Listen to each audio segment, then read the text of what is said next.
appropriate time at the evening. So regulating your kids' circadian rhythm is not only good for them, but will make your life so much easier also. And then we are pretty definitely like strict about the products they use and the foods that they eat. Our home is clean. They're not really exposed to chemicals regularly unless we're, traveling and it happens inadvertently. But yeah. What are the products that you're having them use? We have a baby line. So we have a baby balm that I use on them for anything like cuts, scrapes. I like your lotion for them too. Yeah.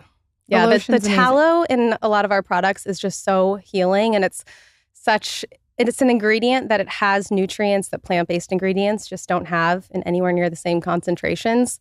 So it is super nourishing and good for kind of anything. Why is tallow so amazing? Tallow has been used traditionally for centuries by countless cultures. It is rich in vitamins A, D, E, and K in a really balanced combination with their fat-soluble activators. It's really similar to your skin's own sebum. It actually translates to sebum in Latin. I love tallow. I think it's one of the reasons that our deodorant, like a lot of people get rashes with natural deodorants. And I think because ours has tallow, it really helps to minimize any chances of people getting a rash it's from the baking soda in deodorants that a lot of people will react to. But the tallow is just so nourishing that it kind of balances that out. It was funny because Pop Sugar recently posted an article about how tallow is not safe. It hasn't been tested by the FDA. There haven't been enough studies on it. And I'm just like, oh my gosh. Like the FDA, all of human history. Aren't they recalling Band-Aids or something right now?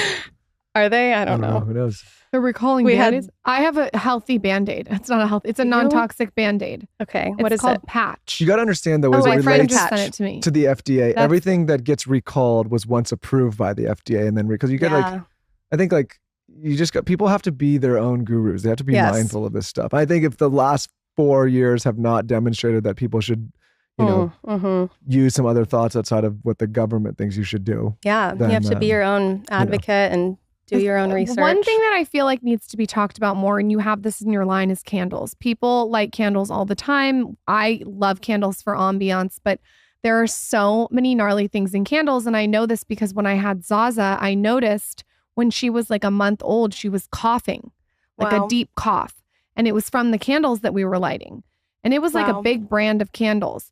You guys have candles and you're very meticulous about what goes in it. What does that process look like, and what is toxic in a candle? Yeah, a lot of petroleum byproducts in candles.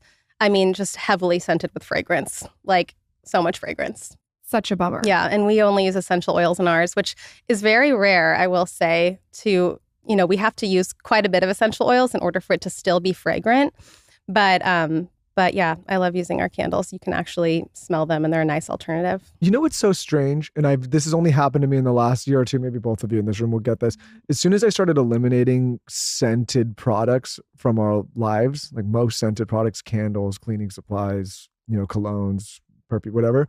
Now when I smell things, they bother me. Mm-hmm. And I think we get so used to a lot of these products that you don't realize it's not natural to go through life and be smelling all these random things anyway, right? Yeah. And our friend Shervine, you can't put him in an airport through the perfume section. He just has a full meltdown and has to be put in I do too. I have someone I know in my life that comes around with their perfume, and it's to the point where it's offensive. Yeah. The other day I put perfume on for the first time in a long time, and he goes, ugh. And I go, are you fucking kidding me? I've changed your life, bitch. Like, he's a completely different person. Well, he's like, what are you wearing? Yeah, because it bombards my system now. But I think it's overwhelming with this conversation. I think, and we've talked about this on the show, it's like there's so many things that we're masking. Mm-hmm. And I think the bigger question is why do we need to mask all these things with these scents? Why, you know what I mean? Yeah. I think companies are trying to appeal to emotions, and goes back to the nostalgia also, and different scents can activate different things in your brain. And yeah, it's a gnarly marketing thing, but it needs to stop. It's gotten out of control. I think as women, we've been told you can't smell. So in the 50s and the 60s, they told you had to douche. Do you know that? They told you had to douche. So all these women were going around douching. Do you know what that means, or do you need me to explain it? I'm pretty sure I know. Appropriate time at the evening. So regulating your kids' circadian rhythm is not only good for them, but will make your life so much easier also. And then we are pretty definitely like strict about the products they use and the foods that they eat. We don't, and we, our home is clean. They're not really exposed to chemicals regularly unless we're, traveling and it happens inadvertently. But yeah. What are the products that you're having them use? We have a baby line. So we have a baby balm that I use on them for anything like cuts, scrapes. I like your rash. Lotion for them too. Yeah. Yeah. The tallow in a lot of our products is just so healing, and it's an ingredient that it has nutrients that plant-based ingredients just don't have in anywhere near the same concentrations.